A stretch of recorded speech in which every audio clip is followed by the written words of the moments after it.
Hello दोस्तों, स्वागत है आपका अपने चैनल एग्जाम इज ऑन पे। एक बार फिर से मैं हाजिर हूं एक नए इनिशिएटिव के साथ। आरबीआई ग्रेड बी 2021 इसका एग्जाम होना है। मेरे ख्याल से 6 मार्च को इसका एग्जाम है। इसके लिए हम लोग जनरल अवेयरनेस कवर कर रहे हैं लास्ट 5 मंथ्स के। तो अक्टूबर 2020 से लेकर फरवरी 2021 तक के जो भी इंपॉर्टेंट इवेंट्स होंगे इस वीडियो में कवर किए जाएंगे। मिनिमम 1000 क्वेश्चन बन जाएंगे। मैक्सिमम मुझे नहीं पता है, लेकिन मिनिमम आपके 1000 क्वेश्चन प्रिपेयर किए जाएंगे इस वीडियो में। देखिए, इसका पार्ट 1 है और थोड़ी देर में 2-3 घंटे में पार्ट 2 भी आ जाएगा। नेक्स्ट 2 डेज में हम लोग अक्टूबर और नवंबर को कवर कर लेंगे वीडियो वाइज। पीडीएफ पहले बन जाती है, लेकिन वीडियो अपलोड करने में टाइम लगता है। तो नेक्स्ट 2 डेज में हम लोग अक्टूबर नवंबर कवर कर लेंगे और संडे तक हम लोग दिसंबर जनवरी कवर कर लेंगे। ठीक है, फिर आपका फरवरी बचेगा, उसको मैं 1 या 2 मार्च तक अपलोड कर दूंगा। तो 2 मार्च से पहले ये सारी वीडियोस और पीडीएफ आपको प्रोवाइड हो जाएंगी। जिन लोगों ने नाबार्ड कोर्स में एनरोलमेंट कर रखा है उनको ये सारी PDF free of cost available हो जाएंगी, और जिन्होंने नाबार्ड कोर्स में एनरोल नहीं किया है वो 99 रुपीज पे करके ये पीडीएफ परचेज कर सकते हैं। डिस्क्रिप्शन में कॉन्टैक्ट नंबर दिया है, आप कॉल कर सकते हैं। आज का पहला क्वेश्चन है, श्री थावरचंद गहलोत द्वारा आसिम इनिशिएटिव लॉन्च किया गया था जो कि एससी और दिव्यांग यूथ में एंटरप्रेन्योरशिप डेवलप करने के लिए काम करता है। इसके तहत 1000 एससी यानी शेड्यूल कास्ट के जो यूथ हैं उनको आइडेंटिफाई किया जाएगा। कितने वर्षों में? तो नेक्स्ट 4 ईयर्स में, यानी 2024 तक।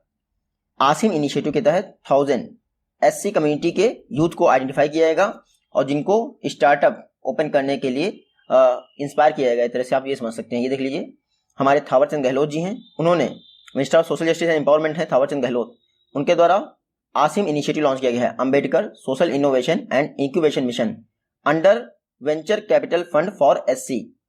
तो venture capital fund for SC ये एक पहले ही से फंड स्टैब्लिश किया जा चुका है। इसी के तहत ये आसिम इनिशिएटिव लॉन्च किया गया है। इसमें क्या होगा, एससी और दिव्यांग यूथ को जॉब गिवर्स बनाए जाएंगे। यानी अभी आप जॉब सीकर्स देखते ही हैं, मोस्टली शेड्यूल कास्ट के जो लोग होते हैं वो जो आपका लेबर सेक्टर होता है मोस्टली उसमें इन्वॉल्व रहते हैं। लेकिन आसिम इनिशिएटिव के तहत ये कोशिश की जा रही है कि जो एससी कम्युनिटी के यूथ हैं उनको जॉब प्रोवाइडर बनाया जाए। इसके तहत अगले 4 वर्षों में 2024 तक 1000 एससी कम्युनिटी के यूथ उनको सेलेक्ट किया जाएगा और उनको स्टार्टअप बिल्ड करने के लिए टेक्नोलॉजी बिजनेस इंक्यूबेटर्स की हेल्प ली जाएगी। तो आप देखिएगा, अगले 3 वर्षों में 30 लाख फंड किया जाएगा आसिम इनिशिएटिव के तहत। मतलब कि सपोज करिए स्टार्टअप है, अब इसको कॉमर्शियल वेंचर बनाने के लिए ये 30 लाख रुपए खर्च किए जाएंगे। इतने स्टार्टअप बेहतरीन कॉमर्शियल वेंचर बन जाएंगे, फिर उनमें कॉम्पिटिशन होगा, जो भी बेस्ट होगा उसको 5 करोड़ रुपए अलग से दिए जाएंगे फंडिंग के तौर पर। तो ये है आपका total Asim initiative. Asim initiative को जो फंडिंग प्रोवाइड की जा रही है venture capital fund for SC VCFSC के तहत की जा रही है। VCFSC है 2016 में लॉन्च किया था। 500 करोड़ का टोटल फंड साइज था। VCFSC के तहत अभी तक 118 यानी 118 कंपनीज को आइडेंटिफाई किया जा चुका है और उनको 444.14 करोड़ का फाइनेंशियल असिस्टेंस प्रोवाइड किया जा चुका है। तो ये देख लीजिए, आसिम इनिशिएटिव अगले 4 वर्षों में जो ये 1000 एससी कम्युनिटी के यूथ होंगे इनके लिए 19,320 लाख रुपए रखे गए हैं अलग से। पता नहीं ऐसी लैंग्वेज क्यों यूज कर सकते हैं, अरे कुछ और यूज कर लो यार। तो ये देख लीजिए, 30 लाख प्रोवाइड किए जाएंगे अगले 3 वर्षों में 1000 एससी यूथ को आसिम इनिशिएटिव के तहत। ये आप याद रखिएगा। नेक्स्ट क्वेश्चन है, गवर्नमेंट ऑफ इंडिया ने एमनेस्टी इंटरनेशनल का जो बैंक अकाउंट है उसको फ्रीज कर दिया है FCRA एक्ट के तहत। आपको पता ना FCRA एक्ट कब पास हुआ था? तो फॉरेन कंट्रीब्यूशन रेगुलेशन एक्ट, ये 2010 में पास हुआ था। ये देख लीजिए, गवर्नमेंट ऑफ इंडिया ने एमनेस्टी इंटरनेशनल का जो बैंक अकाउंट है उसको फ्रीज कर दिया है क्योंकि कई सारे अननोन सोर्सेस से इसको फंडिंग आ रही थी। तो गवर्नमेंट ऑफ इंडिया ने इसका अकाउंट फ्रीज कर दिया। ये अथॉरिटी गवर्नमेंट ऑफ इंडिया को कैसे मिलती है? फॉरेन कंट्रीब्यूशन रेगुलेशन एक्ट 2010 के द्वारा। जब ये एक्ट पास हुआ था तब ऐसा कोई प्रोविजन नहीं था। तो 2020 में होम मिनिस्ट्री है, अमित शाह जी देखते हैं, वो एक अमेंडमेंट लेके आए इस एक्ट में और उसके द्वारा एमनेस्टी इंटरनेशनल जो कि एक एनजीओ है उसमें सर्टेन जो बैंक अकाउंट थे उनको फ्रीज कर दिया गया। एमनेस्टी इंटरनेशनल का आपसे हेडक्वार्टर पूछ सकते हैं इसका, तो लंदन में है, हालांकि स्थापना नहीं पूछेंगे कभी। नेक्स्ट क्वेश्चन है, किस पब्लिक सेक्टर बैंक द्वारा पेपरलेस वर्किंग एनवायरनमेंट को प्रोवाइड करने के लिए IB ई-नोट फैसिलिटी लॉन्च की गई है? तो IB e note facility paperless working environment provide करने के लिए लॉन्च किया गया इंडियन बैंक द्वारा। किसके द्वारा? इंडियन बैंक द्वारा IB ई-नोट्स फैसिलिटी लॉन्च की गई है ताकि पेपरलेस वर्किंग एनवायरनमेंट प्रोवाइड किया जा सके। तो एक तरह से हमारे इन्वायरमेंट को कंजर्व करने की कोशिश है इंडियन बैंक द्वारा, और IB e notes facility launch की गई है। ये जो बैंक है इसको माइक्रोसॉफ्ट के शेयर पॉइंट, जो कि माइक्रोसॉफ्ट का एक फीचर है, उसकी मदद से डेवलप किया गया है। तो इंडियन बैंक का IB e notes facility Microsoft के शेयर पॉइंट फीचर के तहत डेवलप किया गया है।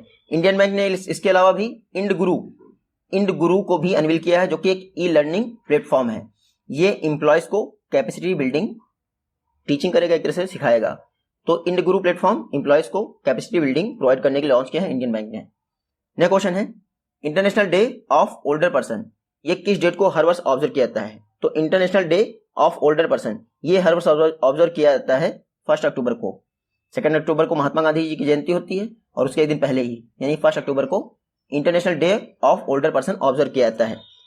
इस बार का थीम क्या था?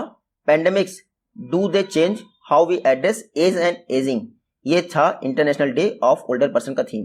देखिए थोड़ा स्पीड में चल रहे हैं वरना वीडियो की लेंथ बहुत ज्यादा लंबी हो जाएगी। 4 पार्ट में अक्टूबर को कवर करना है, फिर 4 पार्ट में ही नवंबर को, फिर 4 ऐसे करके, तो इसलिए थोड़ा सा देख लेते हैं। नेक्स्ट क्वेश्चन है ITBP चीफ SS देसवाल को नेशनल सिक्योरिटी गार्ड यानी NSG के DG का एडिशनल चार्ज दिया गया है। आपको पता है NSG नेशनल सिक्योरिटी गार्ड को किस वर्ष बनाया गया था? तो 1984 में इंदिरा गांधी जी की हत्या हो गई थी, उसी दौरान नेशनल सिक्योरिटी गार्ड को बनाया गया था। ये देख लीजिए ITBP Indo Tibetan border police जो इसके हेड हैं SS देसवाल, उनको नेशनल सिक्योरिटी गार्ड का भी एडिशनल चार्ज दिया गया है। ये नेशनल सिक्योरिटी गार्ड के डायरेक्टर जनरल की पोस्ट काफी समय से खाली थी, क्योंकि अनूप कुमार सिंह के रिटायर होने के बाद कोई भी इस पोस्ट पे अपॉइंट नहीं हुआ था। नेशनल सिक्योरिटी गार्ड को 1984 में बनाया गया था, इतना याद रखिएगा। और जो ब्लैक कैट कमांडो होते हैं 5 हब्स में, ऑल ओवर कंट्री में 5 हब में जो है ये काम करते हैं, नेशनल सिक्योरिटी गार्ड का ही पार्ट है। हालांकि इनका जो मेन हब है इसका ब्लैक कैट कमांडो का, वो गुरुग्राम मानेसर में है। तो ITBP का एडिशनल चार्ज, मतलब कि ITBP के अलावा SS देसवाल को एडिशनल चार्ज दिया गया है NSG का। नेक्स्ट क्वेश्चन है जर्नी के दौरान जो वुमेन पैसेंजर्स होती हैं उनको सिक्योरिटी प्रोवाइड करने के लिए किस रेलवे जोन द्वारा ऑपरेशन माई सहेली लॉन्च किया गया है? तो साउथ ईस्टर्न रेलवे जोन ने ऑपरेशन माई सहेली लॉन्च किया था। क्यों?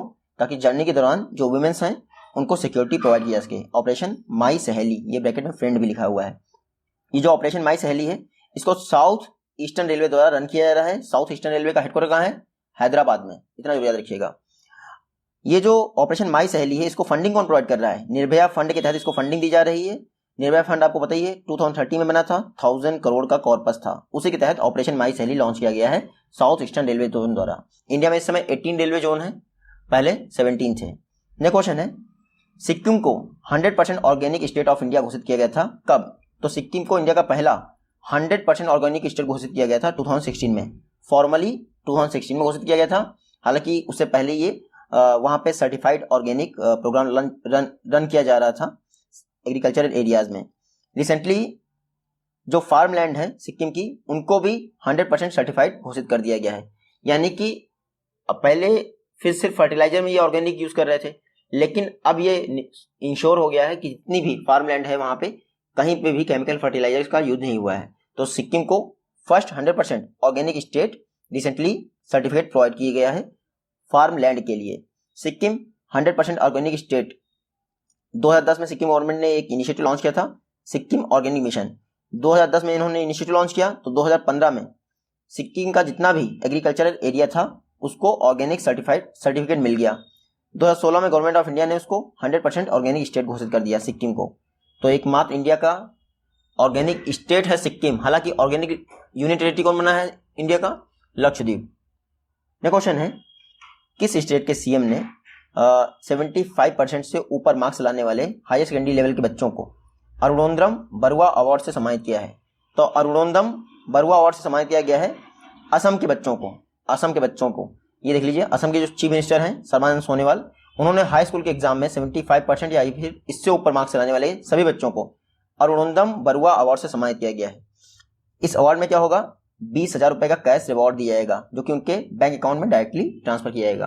तो अरुणोदरम बरुआ अवार्ड सर्बानंद सोनोवाल दिया है सिक्किम में, असम में 75% से ऊपर मार्क्स लाने वाले बच्चों को।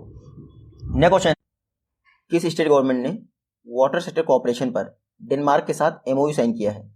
तो गुजरात गवर्नमेंट ने डेनमार्क के साथ वाटर सेक्टर कोऑपरेशन पर एक मेमोरेंडम ऑफ अंडरस्टैंडिंग साइन किया है। देख लीजिए, गुजरात गवर्नमेंट और डेनमार्क के बीच में एक MOU साइन हुआ है वाटर सेक्टर कोऑपरेशन पर।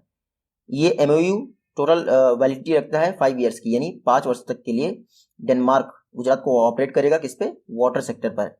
वाटर आपको पता ही होगा, जो SDG 6 है उसके तहत वाटर कंजर्वेशन को बढ़ावा दिया गया है। नेक्स्ट क्वेश्चन है indigenously developed laser guided anti tank guided missile ATGM, इसको किस इंडियन स्टेट से सक्सेसफुली फायर किया गया था? तो ATGM anti tank guided missile, इसको महाराष्ट्र के अहमदनगर से सक्सेसफुली टेस्ट फायर किया गया है। महाराष्ट्र के अहमदनगर से anti tank guided missile system को सक्सेसफुली टेस्ट कर दिया गया है। ये सेकेंड सक्सेसफुल टेस्ट है ATGM मिसाइल का। 5 किलोमीटर तक मैक्सिमम रेंज है इसकी। इसको अर्जुन टैंक से फायर किया गया है। अर्जुन टैंक कुछ समय पहले ही PM मोदी ने देश को समर्पित किए हैं चेन्नई में 118 अर्जुन टैंक। अर्जुन टैंक जो है 3rd जनरेशन के टैंक हैं। रशिया से हम लोग पहले यूज करते थे, जो भीम टैंक जिसका नाम है वो रशिया का टैंक है, लेकिन अब अर्जुन आ जाएगा तो ये इंडिजिनियसली डेवलप किया गया है। 118 अर्जुन टैंक इंडिया को समर्पित किए हैं PM मोदी ने चेन्नई में, जिसके द्वारा यानी कि जो अर्जुन टैंक है उन्हीं से ये ATGM anti tank guided missile system को सक्सेसफुली टेस्ट किया गया है, जिसकी रेंज है 1.5 से लेके 5 किलोमीटर के बीच में। नेक्स्ट क्वेश्चन है किस स्टील मैन्युफैक्चरर ने CSIR के साथ पार्टनरशिप की है ताकि साथ मिलकर CCUS की फील्ड में सहयोग कर सकें? तो CCUS फील्ड में सहयोग करने के लिए टाटा स्टील ने, किसने? टाटा स्टील ने CSIR के साथ पार्टनरशिप की है। CCUS क्या होता है? Carbon capture utilisation and storage. तो कार्बन डाइऑक्साइड को कंट्रोल करने का काम है CCUS टेक्नोलॉजी का, जिसके लिए टाटा स्टील और CSIR ने आपस में पार्टनरशिप की है। CSIR इंडिया की largest research and development body है। इसके प्रेसिडेंट हमेशा कौन होते हैं? प्राइम मिनिस्टर होते हैं। हालांकि DG कौन है इसके CSIR के? तो शेखर C मांडे हैं। तो CSIR और टाटा स्टील ने CCUS carbon capture utilisation and storage इस टेक्नोलॉजी पर काम करने के लिए दोनों ने आपस में MOU साइन किया है। इस कोलैबोरेशन के तहत जो नीरी है नागपुर में, national environment engineering research institute, यहीं पर एक कार्बन स्टोरेज फैसिलिटी प्रोवाइड की जाएगी। किसके द्वारा? CSIR के साथ। दोनों याद रखिएगा, टाटा स्टील और CSIR कोलैबोरेशन हुआ है CCUS टेक्नोलॉजी पर कोऑपरेशन के लिए। नेक्स्ट क्वेश्चन है स्वच्छ भारत मिशन के तहत नाबार्ड द्वारा सैनिटरी लिटरेसी कैंपेन किस इंडियन स्टेट में लॉन्च किया गया है? तो सैनिटरी लिटरेसी कैंपेन लॉन्च किया गया कर्नाटक में। देखिए, स्वच्छ भारत के तहत एक वॉश इनिशिएटिव चल रहा है। Wash initiative WASH, water sanitation hygiene. ये आपका वॉश इनिशिएटिव है। इसी के तहत सैनिटरी लिटरेसी कैंपेन लॉन्च किया है नाबार्ड ने। कहाँ पे? कर्नाटक में। ये देख लीजिए, नाबार्ड द्वारा स्वच्छ भारत मिशन के तहत जो वॉश इनिशिएटिव चल रहा है उसी के अंतर्गत सैनिटेशन लिटरेसी कैंपेन यानी स्वच्छता साक्षरता अभियान किसने लॉन्च किया है? नाबार्ड में। कहाँ पे लॉन्च किया? कर्नाटक में। आपको याद रखना है, इसके लिए नाबार्ड 800 करोड़ प्रोवाइड करेगी। कर्नाटक में जो भी RRBs हैं, कोऑपरेटिव्स हैं, उन सभी के द्वारा ये लोन दिया जाएगा 6.65% के रेट पर। ये जरूर याद रखिएगा। सैनिटरी लिटरेसी कैंपेन नाबार्ड द्वारा लॉन्च किया गया है। कहाँ पे? कर्नाटक में। और इंटरेस्ट रेट कितना है? 6.65%। जो प्रोजेक्ट कॉस्ट आएगी वॉश के अंतर्गत, जो ये सैनिटरी लिटरेसी कैंपेन की प्रोजेक्ट कॉस्ट टोटल आएगी, उसका 95% लगभग कवर हो जाएगा इसमें। नाबार्ड की बात करें तो B शिवरामन कमेटी की सिफारिश पर 1992 में इसकी स्थापना हुई थी। हालांकि एक्ट आया था आपका 1981 में। मुंबई में इसका हेडक्वार्टर है और चेयरपर्सन गोविंदा राजुलू चिंतला हैं। ये हर्ष कुमार भानवाला नहीं होगा, गोविंदा राजुलू चिंतला। नेक्स्ट क्वेश्चन है ICGS कनकलता बरुआ। ये एक वेसल है जिसको garden rich ship builders and engineers limited ने बनाया है। आपको बताना GRSE garden rich ship builders and engineers limited ये किस सिटी में स्थित है? तो GRSE स्थित है कोलकाता में। देखिए, मंझगांव डॉकयार्ड मुंबई में है और GRSE कोलकाता में है। GRSE ने ही ICGS Indian coast guard ship Kanaklata Barua को बनाया है। तो Kanaklata Barua Indian coast guard का शिप है। टोटल 5 फास्ट पेट्रोलिंग वेसल्स होने थे, जिसमें से एक है आपका कनकलता बरुआ, जिसको बनाया गया है garden rich ship builders and engineers limited Kolkata ने। क्योंकि इंडियन कोस्ट गार्ड के लिए बनाया गया है तो इंडियन कोस्ट गार्ड की बात कर लेते हैं। 1977 में स्थापना हुई थी और वर्तमान में DG कौन है? कृष्ण स्वामी नटराजन। इंडियन कोस्ट गार्ड का मोटो पूछ सकते हैं, वयम रक्षाम। नेक्स्ट क्वेश्चन है धरनी पोर्टल। ये जितनी भी लैंड प्रॉपर्टीज होती हैं उनके ऑनलाइन रजिस्ट्रेशन के लिए लॉन्च किया गया है। आपको बताना किस इंडियन स्टेट में लॉन्च किया गया है? तो धरनी पोर्टल को तेलंगाना गवर्नमेंट ने लॉन्च किया है। किसने? तेलंगाना गवर्नमेंट ने। ये देख लीजिए, तेलंगाना जो चीफ मिनिस्टर हैं के चंद्रशेखर राव, उन्होंने राज्य में जो प्रॉपर्टीज के ऑनलाइन रजिस्ट्रेशन के लिए धरनी पोर्टल लॉन्च किया है। ये धरनी पोर्टल तेलंगाना के रेवेन्यू एक्ट के तहत डेवलप किया गया है। तो याद रखिएगा, धरनी पोर्टल प्रॉपर्टीज के रजिस्ट्रेशन के लिए लॉन्च किया है किसने? तेलंगाना के CM के चंद्रशेखर राव ने। नेक्स्ट क्वेश्चन है अर्जुन मुंडा जी द्वारा रिसेंटली पाकुर हनी लॉन्च किया गया है। आपको बताना है पाकुर हनी किस इंडियन स्टेट में अवेलेबल रहता है या फिर प्रोड्यूस किया जाता है। तो पाकुर हनी को झारखंड की संथाल कम्युनिटी द्वारा प्रोड्यूस किया जाता है। ये देख लीजिए, अर्जुन मुंडा द्वारा रिसेंटली ट्राइब्स इंडिया ई मार्केट प्लेस को लॉन्च किया गया है। आपको पता है ट्राइफेड का इनिशिएटिव है ट्राइब्स इंडिया ई मार्केट प्लेस। इसी के तहत अर्जुन मुंडा द्वारा ट्राइब्स इंडिया ई मार्केट प्लेस का 123वां और 124वां सेंटर ऋषिकेश और कोलकाता में इनॉग्रेट किया गया। आपको पता ही है जो ये 123वां और 124वां आउटलेट है ट्राइब्स इंडिया ई मार्केट प्लेस का, इसको अमेजोन के सेलर फ्लेक्स प्रोग्राम से पहले ही कनेक्ट किया जा चुका है। तो ट्राइब्स इंडिया ई मार्केट प्लेस अमेजोन के सेलर फ्लेक्स प्रोग्राम से कनेक्टेड है, ये जरूर याद रखिएगा। इसी के तहत ये 123वां और 24वां आउटलेट ऋषिकेश और कोलकाता में लॉन्च किया गया है ट्राइब्स इंडिया ई मार्केट प्लेस इनिशिएटिव के तहत। साथ ही साथ अर्जुन मुंडा ने पाकुर हनी को भी लॉन्च कर दिया है, जो कि एक 100% नेचुरल हनी है, संथाल कम्युनिटी द्वारा प्रोड्यूस किया जाता है। कहाँ पे? झारखंड में। ट्राइब्स इंडिया ई मार्केट प्लेस, इसका इनिशिएटिव है ट्राइफेड का, tribal cooperative marketing development federation. देखिए 1984 का जो मल्टी स्टेट कोऑपरेटिव एक्ट है, multi state cooperative societies act 1984 में पास हुआ था, उसी के तहत ये ट्राइफेड इस्टेब्लिश किया गया था 1987 में। वर्तमान में चेयरपर्सन कौन है? रमेश चंद्र मीना। क्वेश्चन है इसरो ने किस कंट्री की स्पेस एजेंसी के साथ पार्टनरशिप की है ताकि 2025 तक 2025 तक वीनस मिशन यानी शुक्र मिशन को लॉन्च किया सके? तो इसरो द्वारा फ्रांस की स्पेस एजेंसी के साथ पार्टनरशिप की गई है ताकि 2025 तक वीनस मिशन को लॉन्च किया जा सके। तो शुक्र ग्रह विश्व का सबसे गर्म ग्रह, विश्व का नहीं सॉरी प्लैनेट, जो हमारा सौर मंडल है उसका सबसे गर्म ग्रह है शुक्र। तो इसरो ने फ्रांस की जो स्पेस एजेंसी है CNES उसके साथ पार्टनरशिप की है ताकि 2025 तक वीनस मिशन को लॉन्च किया सके। ये जो वीनस मिशन है इसमें फ्रेंच टेक्नोलॉजीज लेटमॉस और वायरल का यूज किया जाएगा। फुल फॉर्म आप यहाँ से पढ़ लीजिएगा, लेटमॉस और वायरल। फ्रेंच CNES यानी स्पेस एजेंसी जो है उसकी टेक्नोलॉजी है। मार्स ऑर्बिटर मिशन आपको पता ही है, पहले इंडिया लॉन्च कर चुका है। फिर moon mission first and second launch कर चुका है, जो सेकंड थोड़ा सा दिक्कत हो गई थी सेकंड में। अब प्लान कर रहा है इंडिया गगनयान को लॉन्च करने का 2022 तक, लेकिन मुझे नहीं लगता कि लॉन्च हो जाएगा। 3 भारतीयों को 2022 तक अंतरिक्ष में ले जाया जाएगा गगनयान के द्वारा। इसरो ने क्योंकि फ्रांस के साथ पार्टनरशिप की है तो इसरो की बात कर लेते हैं। 15 अगस्त 1969 को स्थापना हुई थी। Father of Indian space Vikram Sarabhai ने इसकी स्थापना की थी। हेडक्वार्टर इसरो का बेंगलुरु में है और डायरेक्टर कौन है? के सिवान। नेक्स्ट क्वेश्चन है पीएम मोदी द्वारा अटल टनल का रिसेंटली इनॉग्रेशन किया गया है मनाली में। आपको पता है अटल टनल जिसको रोहतांग पास पहले कहते थे उसकी टोटल लेंथ क्या है? तो अटल टनल की टोटल लेंथ है 9.02 किलोमीटर। कितनी है? 9.02 किलोमीटर। रोहतांग टनल या फिर अटल टनल एक ही है। वर्ल्ड की लॉन्गेस्ट हाई अल्टीट्यूड टनल है, यानी कि इतनी ऊंचाई पर अभी तक इतनी लंबी कोई टनल नहीं बनी है। टोटल लेंथ याद रखिएगा 9.02 किलोमीटर है, जो कि हिमाचल प्रदेश को लाहौल स्पीति से जोड़े रहता है पूरे वर्ष। तो मनाली हिमाचल प्रदेश में है और लाहौल स्पीति हिमाचल प्रदेश का ही पार्ट है, उसको जोड़ने का काम करती है अटल टनल। 9.02 किलोमीटर है। सबसे ऊंचाई पर सबसे लंबी टनल है, 10,000 फीट की ऊंचाई पर है, तो आप देख सकते हैं। और ये जो लेह और मनाली के बीच में दूरी है उसको लगभग 46 किलोमीटर कम कर देती है अटल टनल। लास्ट क्वेश्चन इससे ये बचता है कि हिमालय की कौन सी श्रेणियों में है? तो पीर पंजाल जो रेंजेस हैं उनमें है अटल टनल। नेक्स्ट क्वेश्चन है चरणजीत सुरिंदर सिंह अत्रा ये किस पब्लिक सेक्टर बैंक के चीफ फाइनेंशियल ऑफिसर बने हैं? तो चरणजीत सुरिंदर सिंह अत्रा ये SBI के चीफ फाइनेंशियल ऑफिसर बने हैं, चीफ फाइनेंशियल ऑफिसर बने हैं SBI के। ये देख लीजिए, स्टेट बैंक ऑफ इंडिया ने चरणजीत सुरिंदर सिंह अत्रा को चीफ फाइनेंशियल ऑफिसर अपॉइंट किया है। इससे पहले ये ICICI सिक्योरिटीज में भी काम कर चुके थे। तो SBI याद रखिएगा, Charanjit Surinder Singh अत्रा chief financial officer बन गए हैं किसके? SBI के। SBI को आपको पता ही होगा 1921 में जो 3 प्रेसिडेंसीज की बैंक थी उनको बनाकर बल्कि मिलाकर इंपीरियल बैंक बनाया गया था। फिर उसी इंपीरियल बैंक का नाम 1955 में चेंज करके SBI रख दिया गया था। SBI नेशनलाइज्ड बैंक नहीं है, याद रखिएगा। मुंबई में इसका हेडक्वार्टर हुआ था। चेयरपर्सन कौन है? दिनेश कुमार खरा।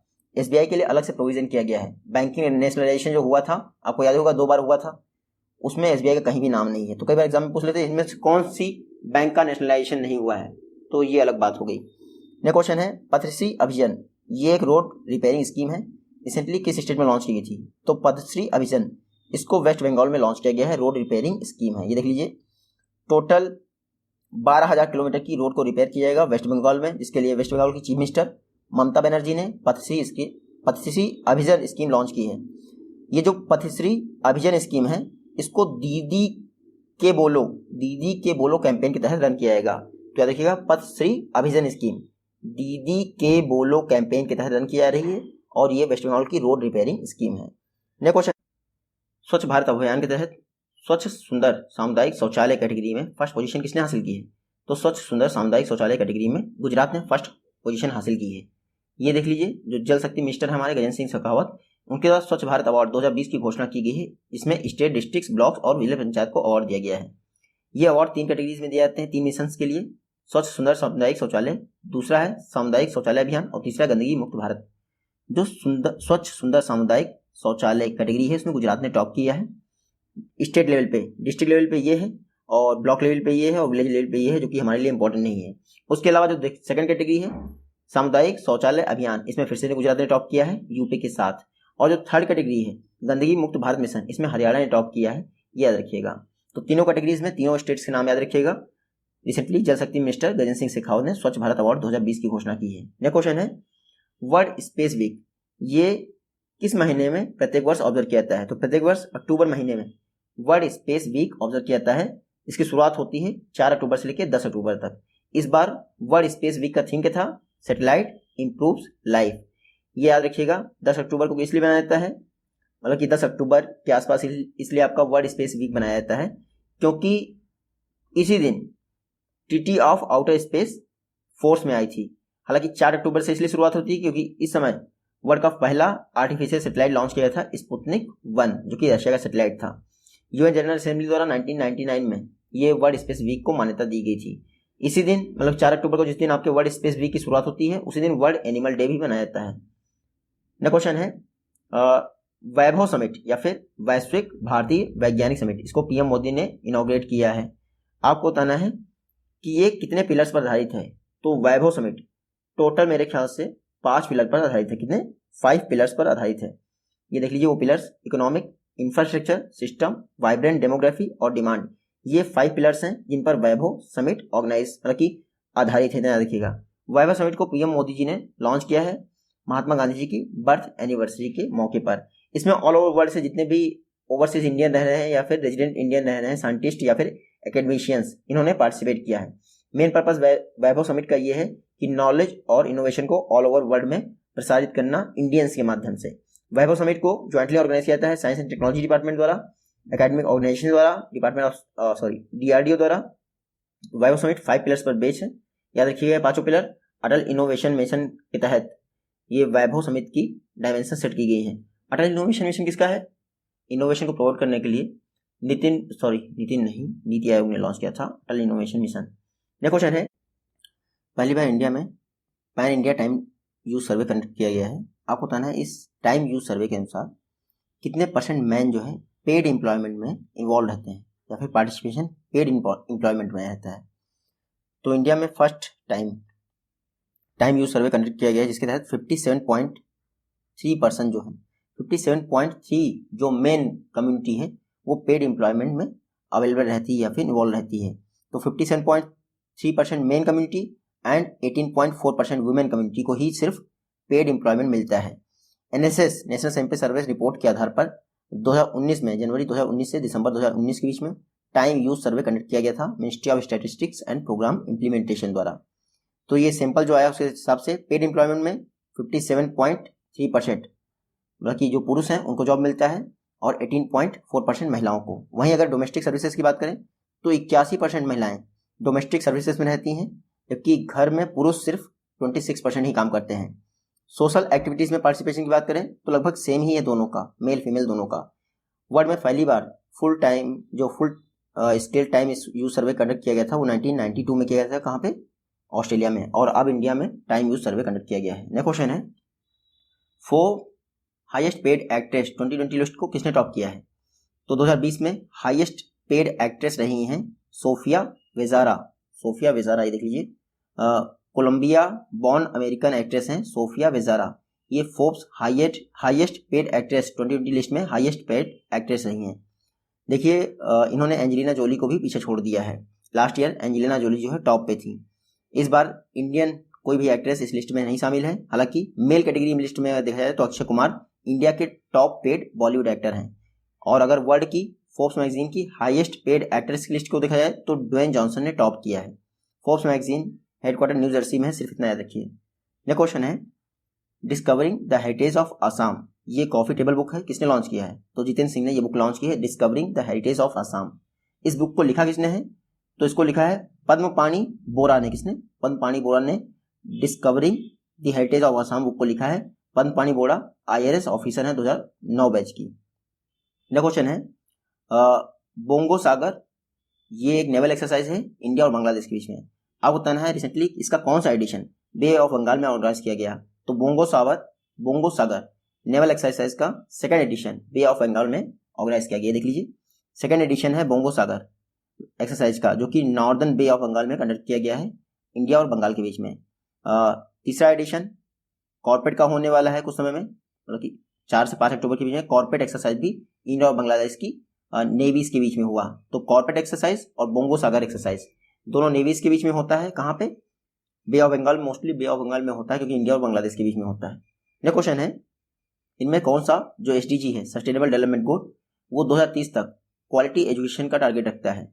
तो जो सस्टेनेबल डेवलपमेंट गोल 4 है वो क्वालिटी एजुकेशन को कहता है कि क्वालिटी एजुकेशन मिलनी चाहिए 2030 तक। ये है क्वालिटी एजुकेशन। फर्स्ट SDG है नो पॉवर्टी, सेकंड है जीरो हंगर, तीसरा क्या है गुड हेल्थ एंड वेलबींग। तो टॉप 4-5 याद रखिए, खासकर वो जैसे स्वच्छ भारत मिशन बहुत हमारे यहाँ चर्चा में रहता है, तो उसका पता होना चाहिए आपको कि सैनिटेशन जैसे ये है ना SDG 6 सैनिटेशन से रिलेटेड है, वाटर क्वालिटी से रिलेटेड है।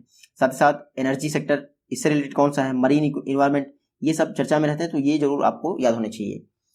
हर वर्ष 5 अक्टूबर को वर्ल्ड टीचर्स डे मनाया जाता है। इस बार जो वर्ल्ड टीचर्स डे था उसका थीम था leading in crisis remaining the future. ये था वर्ल्ड टीचर्स डे का theme, leading in crisis reimagining the future, ये था थीम। मैं रिमेनिंग बोल गया, और क्योंकि टीचर्स डे था इसीलिए सस्टेनेबल डेवलपमेंट गोल 4 याद आ गया। नेक्स्ट क्वेश्चन है सुपरसोनिक मिसाइल, जिसका स्मार्ट कहते हैं, smart system supersonic missile assisted release of torpedo, जो कि इंडियन नेवी के लिए लॉन्च की गई थी। आपको बताना है इसको रिसेंटली किस स्टेट के व्हीलर आइसलैंड से, जिसको अब्दुल कलाम आइसलैंड भी कहते हैं, रिसेंटली टेस्ट किया गया है। तो स्मार्ट सिस्टम ये एक टॉर्पीडो सिस्टम है, इसको ओडिशा के व्हीलर आइसलैंड से सक्सेसफुली टेस्ट किया गया है। एंटी टॉर्पीडो डिफेंस सिस्टम है स्मार्ट, इसको ओडिशा के व्हीलर आइसलैंड से टेस्ट किया गया है। स्मार्ट मतलब supersonic missile assisted release of torpedo. तो आपको पता ही है टॉर्पीडो सबमरीन को हिट करती हैं। ये जो स्मार्ट सिस्टम है इसको DRDO की लेबोरेटरी ने बनाया है। ये देख लीजिए कई सारी चीज़ें हैं, जैसे इलेक्ट्रो ऑप्टिकल सिस्टम है, इसमें रडार है जिससे वो आपकी सबमरीन को ट्रैक करता है। नेक्स्ट क्वेश्चन है इंडिया द्वारा सौर मिसाइल की जो नया वर्जन है उसको सक्सेसफुली टेस्ट कर लिया गया है ओडिशा से। आपको बताना सौर मिसाइल का टारगेट जो है रेंज क्या है, तो 800 किलोमीटर तक हिट कर सकती है सौर मिसाइल। रिसेंटली सौर मिसाइल का जो न्यूक्लियर कैपेबल वर्जन है, नया वर्जन, उसको ओडिशा से टेस्ट किया गया है इंडियन नेवी द्वारा। तो सौर मिसाइल DRDO ने बनाई है, इसकी रेंज है 800 किलोमीटर, इतना याद रखिएगा। DRDO का हेडक्वार्टर कहाँ है? नई दिल्ली में। हालांकि 1958 में स्थापना हुई थी। मोटो क्या है? Strength origin is in knowledge. और DRDO के चेयरमैन कौन है? G Satish Reddy. Next question है रेस 2020 यानी responsible AI for social empowerment 2020 summit को नई दिल्ली में किसने इनॉग्रेट किया है? तो रेस 2020 समिट को PM मोदी ने नई दिल्ली में इनॉग्रेट किया है। कहाँ पे? नई दिल्ली में। ये देख लीजिए PM मोदी ने नई दिल्ली में रेस 2020 यानी responsible AI for social empowerment इस समिट को इनॉग्रेट किया है। रेस 2020 समिट को ministry of electronics and information technology द्वारा ऑर्गेनाइज किया गया है नीति आयोग के साथ मिलकर। पर्पस क्या है? आर्टिफिशियल इंटेलिजेंस टेक्नोलॉजी से रिलेटेड जितने भी सोशल आइडियाज हैं उनको आपस में एक्सचेंज करना। 140 कंट्रीज के मेंबर ने इसमें पार्टिसिपेट किया रेस 2020 में। इस समिट में यह भी कहा गया कि इंडिया अगर AI टेक्नोलॉजी का यूज करने लगे तो 2035 तक सिर्फ AI यूज करके वो $957 बिलियन ऐड कर सकता है इंडिया की इकोनॉमी में।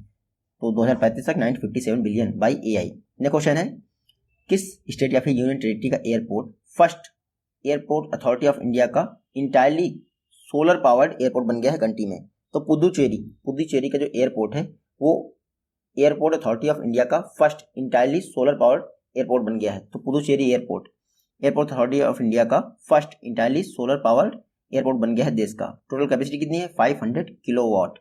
ये देख लीजिए सोलर पावर प्लांट, इनकी वजह से जो है एब्सोल्युटली पावर न्यूट्रल बना दिया गया है पुदुचेरी एयरपोर्ट को। याद रखना है इंडिया का पहला solar powered, fully solar powered Puducherry airport बन गया है, इतना याद रखना है। इंडिया का मेन पर्पस क्या है? इंडिया में जो AAI है, airport authority of India southern reason, इन्होंने टारगेट रखा है कि 2025 तक वो पावर न्यूट्रल रीजन हो जाएंगे, यानी जो सदर्न जोन है एयरपोर्ट अथॉरिटी ऑफ इंडिया का, उसने कहा है पावर न्यूट्रल हो जाएंगे 2025 तक। नेक्स्ट क्वेश्चन है, इंडिया किस कंट्री के साथ मिलकर constellation of marine surveillance satellite develop कर रहा है? तो इंडिया फ्रांस के साथ मिलकर constellation of marine surveillance satellite develop कर रहा है। ये देख लीजिए, इंडिया और फ्रांस ये constellation of marine surveillance satellite develop कर रहे हैं इंडियन ओशन रीजन के लिए। इसका पर्पस क्या है? इसका पर्पस है जितने भी इलीगल शिपिंग होती है उन पर निगरानी की जा सके। तो CNES और इसरो, CNES फ्रांस की स्पेस एजेंसी है और इसरो इंडिया की है, दोनों कई सारे सैटेलाइट्स डेवलप कर रहे हैं सर्विलांस पर्पस के लिए। तो ये स्लॉक जो टेक्नोलॉजी है उसको यूज किया जाएगा इंडियन ओशन रीजन में। मैं आपको बता दूं कुछ समय पहले ही कृष्णा जो कि एक इंफ्रारेड ऑब्जर्वर है, इसको भी कहा गया था कि इंडो फ्रेंच जो फ्लीट होगा सैटेलाइट का उसमें यूज किया जाएगा। इंडिया और फ्रांस अभी थोड़ी देर पहले मैं बताया आपको गगनयान के साथ साथ एक और सैटेलाइट है उसको भी लॉन्च करने की कोशिश करें India and France. Next question है डल्ले खुरसानी, ये रिसेंटली रेड हॉट चेरी है। ये किस स्टेट की रेड हॉट चेरी है जिसको जीआई टैग मिला है? तो डल्ले खुरसानी सिक्किम की रेड हॉट चेरी है।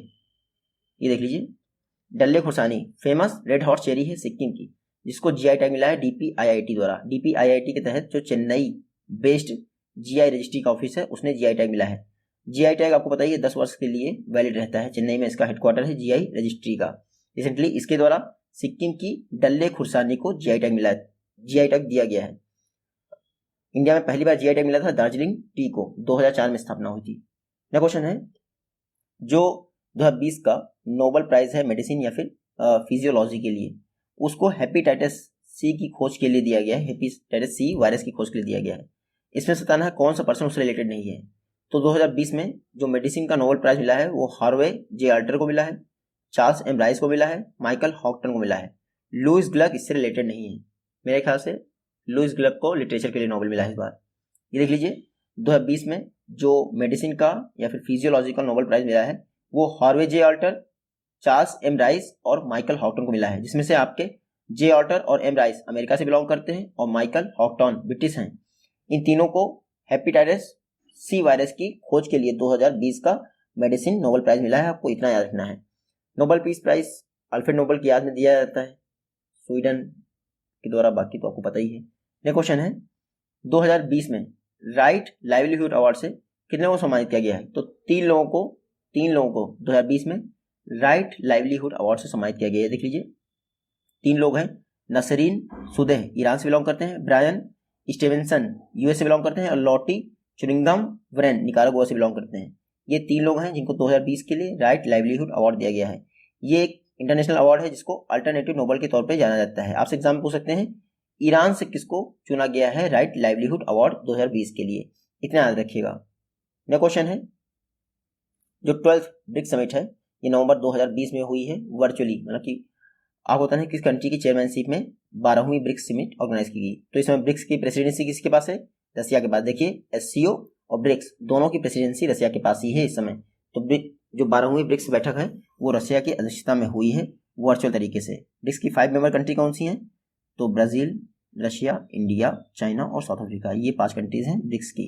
हालांकि ये जो 12th समिट है इसको रशिया हेड कर रहा है, जो 13th समिट है उसको कौन हेड करेगा? इंडिया हेड करेगा। ब्रिक्स में बता दिया 5 मेंबर हैं इसके। 2009 में ब्रिक्स की स्थापना हुई थी, तब इसमें सिर्फ 4 मेंबर थे। बाद में 2010 में साउथ अफ्रीका भी इसमें शामिल हो गया और इसमें हो गए 5 मेंबर। फोर्टलेजा घोषणा आपको याद होगा 2014 में हुई थी फोर्टलेजा घोषणा, जो कि 6वीं ब्रिक्स समिट थी। इसी घोषणा के तहत आपका जो न्यू डेवलपमेंट बैंक है या फिर ब्रिक्स बैंक है उसको बनाया गया था। नेक्स्ट क्वेश्चन है, किस स्पेस एजेंसी ने अनाउंस किया है कि वो नॉर्थरॉप ग्रुमन सिग्नस, ये एक स्पेस क्राफ्ट है, इसका नाम बदलकर SS Kalpana Chawla space craft रख देगा। तो Northrop Grumman Cygnus space craft का नाम बदलकर SS Kalpana Chawla space craft NASA रखेगा। कौन? NASA. SS Kalpana Chawla Haryana origin की थी और आपको पता ही होगा स्पेस में इनकी डेथ हो गई थी SS कल्पना चावला की। इनकी याद में नासा ने अनाउंस किया है कि जो नासा का एयरक्राफ्ट है जिसका नाम है नॉर्थरॉप ग्रुमन सिग्नस, इसका नाम कल्पना चावला के नाम पे होगा।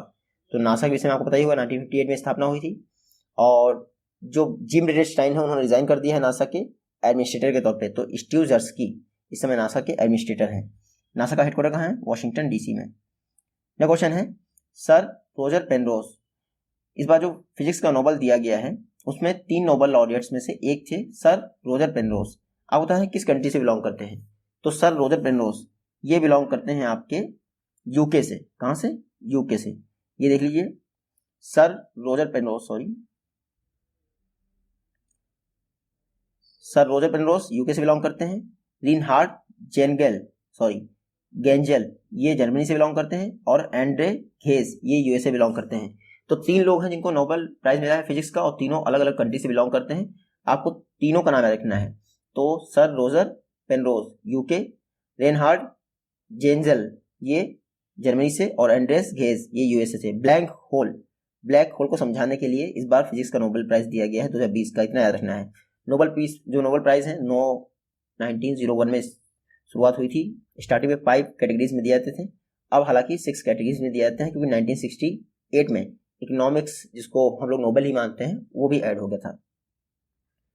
नेक्स्ट क्वेश्चन है किस बैंक ने अनाउंस किया है कि वो अपने कस्टमर्स के लिए एक डेबिट कार्ड फैसिलिटी लॉन्च करेगी जो कि लोन्स अगेंस्ट सिक्योरिटी प्रोवाइड करेगा? तो रिसेंटली आईसीआईसीआई बैंक ने अनाउंस किया है कि वो अपने कस्टमर्स के लिए एक ऐसी डेबिट कार्ड फैसिलिटी लॉन्च करेगा जो लोन्स अगेंस्ट सिक्योरिटी प्रोवाइड करेगा। ये देख लीजिए आईसीआईसीआई बैंक ने LAS फैसिलिटी लॉन्च करने के लिए, मतलब कि LAS सर्विस प्रोवाइड करने के लिए डेबिट कार्ड फैसिलिटी लॉन्च करने की घोषणा की है। ये जो डेबिट कार्ड फैसिलिटी होगी ये वीजा प्लेटफॉर्म पे रन की जाएगी।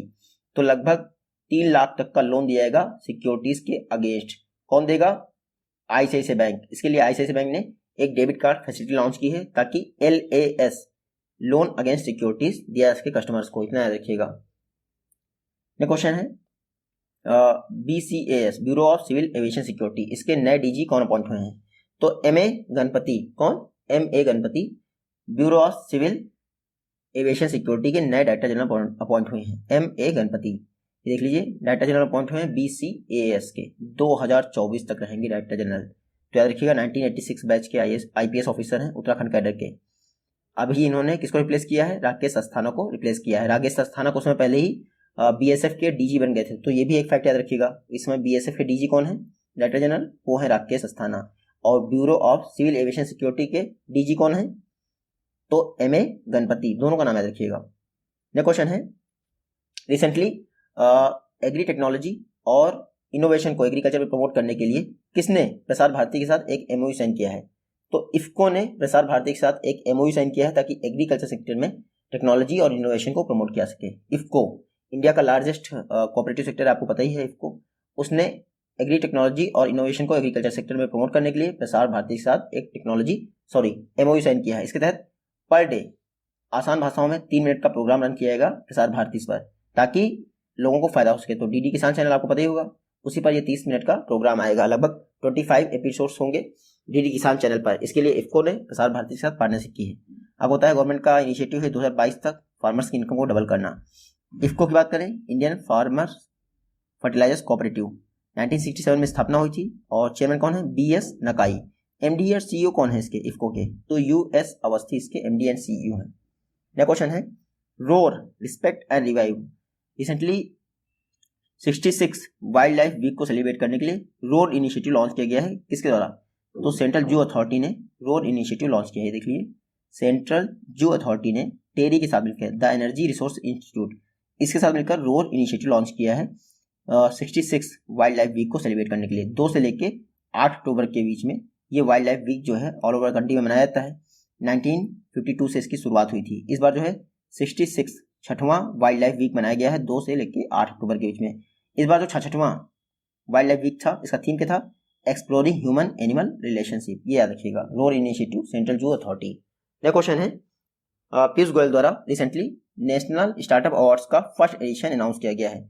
आपको बताना है नेशनल स्टार्टअप अवार्ड के दौरान कितने सेक्टर्स के लिए ये नेशनल स्टार्टअप अवार्ड दिए गए हैं। तो नेशनल स्टार्टअप्स अवार्ड ये 12 सेक्टर के लिए दिए गए हैं। कितने? 12 सेक्टर्स के लिए दिए गए हैं। फर्स्ट एडिशन पीयूष गोयल ने अनाउंस किया, जो कि हमारे minister of commerce and industry हैं। इन्होंने startup award, national startup award का नई दिल्ली में फर्स्ट एडिशन अनाउंस किया। ये अवार्ड 12 डिफरेंट सेक्टर्स में दिए जाते हैं। 12 सेक्टर्स आपसे नहीं पूछेगा, लेकिन आप देखिएगा इंडिया में इस समय वर्ल्ड का third largest startup ecosystem run कर रहा है। इसमें आपकी 21 यूनिकॉर्न हो गई। यूनिकॉर्न उन्हें कहते हैं जिनकी मार्केट कैपिटल $1 बिलियन से ऊपर हो जाती है, 100 करोड़ से ऊपर हो जाती है, उसको कहते हैं यूनिकॉर्न। उसके अलावा ये जो नेशनल स्टार्टअप्स अवार्ड है 12 कैटेगरी में मैंने आपको बताया 12 सेक्टर से दिए जाते हैं। कुछ इंपॉर्टेंट जैसे एग्रीकल्चर प्रोडक्टिविटी में नेशनल स्टार्टअप अवार्ड किसको मिला है? Nava design and innovation private limited. Clean energy sector में किसको मिला है? Alloy E cell private limited. और सैटेलाइट टेक्नोलॉजी में किसको मिला है? Bellatrix aerospace private limited. तो ये 3 बहुत इंपॉर्टेंट है national smart startups award, 12 category में दिए गए हैं। किसने अनाउंस किए हैं? पीयूष गोयल ने। यह क्वेश्चन है, जो हमारा एयरफोर्स डे है हर वर्ष 8 अक्टूबर को मनाया जाता है, आपको बताना है 2020 में एयरफोर्स डे का कौन सा एडिशन बनाया गया है? तो 88वां एयरफोर्स डे बनाया गया है इस बार 8 अक्टूबर 2020 को। ये देख लीजिए 88th एयरफोर्स डे मनाया गया है 8 अक्टूबर को। तो हिंडन एयरबेस है कहाँ पे? गाजियाबाद में। वहां पर फ्लाई पास्ट परेड ऑर्गेनाइज की गई है 88वें एयरफोर्स डे वाले दिन। आपको याद ही होगा 1933 से ये ऑर्गेनाइज किया जा रहा है एयरफोर्स डे। 8 अक्टूबर को ऑर्गेनाइज किया गया है इस बार, तो याद रखिएगा 8 अक्टूबर को एयरफोर्स डे होता है। नेक्स्ट क्वेश्चन है, royal Swedish academy of sciences जो कि नोबेल पीस प्राइज देती है, नोबेल प्राइज देती है केमिस्ट्री के लिए, उसने कितने लोगों को इस बार नोबेल प्राइज दिया है? तो ये भी 2 लोगों को दिया गया है, 2 लोगों को दिया गया है केमिस्ट्री का नोबेल। 2 लोग कौन है ये देख लीजिए। इमैनुअल, ये 4 पेंटायर हैं। अब 4 पेंटायर हैं, कारपेंटायर हैं, पढ़ लीजिएगा। इमैनुअल से आप जब भी नाम आए तो याद रखिएगा फ्रांस से बिलोंग कर सकता है बंदा, तो फ्रांस के ही हैं इमैनुअल जी, इनको केमिस्ट्री का नोबेल मिला है। दूसरे पर्सन है जेनिफर ए डोडना, ये यूएसए के हैं, इनको भी केमिस्ट्री का नोबेल मिला है। दोनों को केमिस्ट्री का नोबेल मिला किस लिए है? जीनोम एडिटिंग के लिए मिला है। तो ये जरूर याद रखिएगा किस पर्पस के लिए नोबेल दिया गया है, तो जीनोम एडिटिंग के लिए केमिस्ट्री का नोबेल मिला है। फिजिक्स का नोबेल किस लिए मिला है? ब्लैक होल थ्योरी के लिए मिला है। और जो मेडिसिन का नोबेल है वो हेपेटाइटिस सी वायरस के लिए मिला है। तो सबका याद रखिएगा। ये क्रिस्पर Cas9 आपने पढ़ा ही होगा, जीन एडिटिंग टूल है या फिर आर्डविक कैची है, तो उसको रिसर्च करने के लिए ये आपका केमिस्ट्री का नोबेल मिला है। किसको? इमैनुअल को और जेनिफर ए डोडना को। नेक्स्ट क्वेश्चन है, जो 7वां ऑफशोर पेट्रोल वेसल है इंडियन कोस्ट गार्ड का विग्रह, इसको किस इंडियन स्टेट में फॉर्मली यानी ऑफिशियल तौर पे इनॉग्रेट किया गया है या फिर लॉन्च किया गया है? तो 7th offshore patrol vessel of Indian air coast guard, इसको तमिलनाडु में इनॉग्रेट किया गया है। किसने इनॉग्रेट किया है? यहाँ पढ़ लीजिए। 7वां जो ऑफशोर पेट्रोल वेसल है इंडियन कोस्ट गार्ड का विग्रह, इसको कट्टुपल्ली तमिलनाडु में इनॉग्रेट किया गया है। ये जो 7th पेट्रोल वेसल है विग्रह, इसको लार्सन एंड टुब्रो ने बनाया है। टोटल 7 ऑफशोर पेट्रोल वेसल बनने थे। मिनिस्ट्री ऑफ डिफेंस ने 2015 में इसके लिए कॉन्ट्रैक्ट दिया था। ये 7वां पेट्रोल वेसल है विग्रह, जिसको लॉन्च किया गया है तमिलनाडु में। बना किसने है? एल&टी ने बनाया है, आपको याद रखना है। पहली बार कोई प्राइवेट सेक्टर वाली कंपनी जो है इसको बना रही है। तो विग्रह पेट्रोल वेसल है इंडियन कोस्ट गार्ड के लिए, एल&टी ने बनाया है और इसको लॉन्च किया गया है तमिलनाडु में। नेक्स्ट क्वेश्चन है, किस स्टेट गवर्नमेंट ने अनाउंस किया है कि वो अपनी 14,000 ग्राम पंचायतों में डिजिटल सेवा सेतु प्रोग्राम को रन करेगा? तो गुजरात गवर्नमेंट ने लॉन्च किया है कि वो 14,000 ग्राम पंचायतों में डिजिटल सेवा सेतु प्रोग्राम को रन करेगा। तो ये देख लीजिए गुजरात गवर्नमेंट ने रिसेंटली लॉन्च किया है कि मैक्सिमम टेक्नोलॉजी का यूज करने के लिए वो डिजिटल सेवा सेतु प्रोग्राम रन करेगा अपनी 14,000 ग्राम पंचायतों में। तो इसके लिए जो गांधीनगर में स्टेट डाटा सेंटर है उससे इन 14,000 ग्राम पंचायतों को कनेक्ट किया जाएगा। तो भारत नेट प्रोजेक्ट है, आपको पता ही होगा, गवर्नमेंट ऑफ इंडिया का है, जिसका पर्पस है 2.5 लाख ग्राम पंचायतों को high speed internet connectivity provide करना, लगभग 100 Mbps की। तो उसी के तहत ये डिजिटल सेवा सेतु, इसके तहत गुजरात गवर्नमेंट अपनी 14,000 ग्राम पंचायतों को इंटरनेट से कनेक्ट करेगी। यह क्वेश्चन है, सेकेंड वर्ल्ड कॉटन डे जो रिसेंटली मनाया गया, उसी दिन इंडिया का first ever cotton logo and brand किसने लॉन्च किया है? तो स्मृति जुबिन ईरानी जो कि हमारी टेक्सटाइल मिनिस्टर हैं, इन्होंने कस्तूरी कॉटन के नाम से इंडिया के first cotton brand and logo को अनाउंस किया है। देख लीजिए। दूसरा वर्ल्ड कॉटन डे मनाया गया है 7 अक्टूबर को। इसी दिन हमारी स्मृति जुबिन ईरानी ने इंडिया के पहले कॉटन लोगो एंड ब्रांड को लॉन्च किया, जिसका नाम है कस्तूरी कॉटन। तो जो आपका वर्ल्ड में ट्रेड होगा, इंडिया का कॉटन जब वर्ल्ड में ट्रेड होगा तो उसको कस्तूरी कॉटन के नाम से ट्रेड किया जाएगा। तो कॉटन आपको पता ही होगा इंडिया की एक कॉमर्शियल क्रॉप है। इंडिया कॉटन का सेकंड लार्जेस्ट प्रोड्यूसर है आफ्टर चाइना। तो कस्तूरी कॉटन को स्मृति जुबिन ईरानी ने लॉन्च किया है। और वर्ल्ड कॉटन डे कब होता है? 7 अक्टूबर को होता है। इस बार सेकंड मनाया गया है। तो फर्स्ट कब मनाया गया होगा? 2019 में। ये आज की थोड़ा वीडियो लंबी हो गई है, लेकिन मैं अगली बार कोशिश करूंगा थोड़ी और शॉर्ट हो जाए। जल्दी मिलते हैं आपसे नेक्स्ट वीडियो में, तब तक के लिए टेक केयर।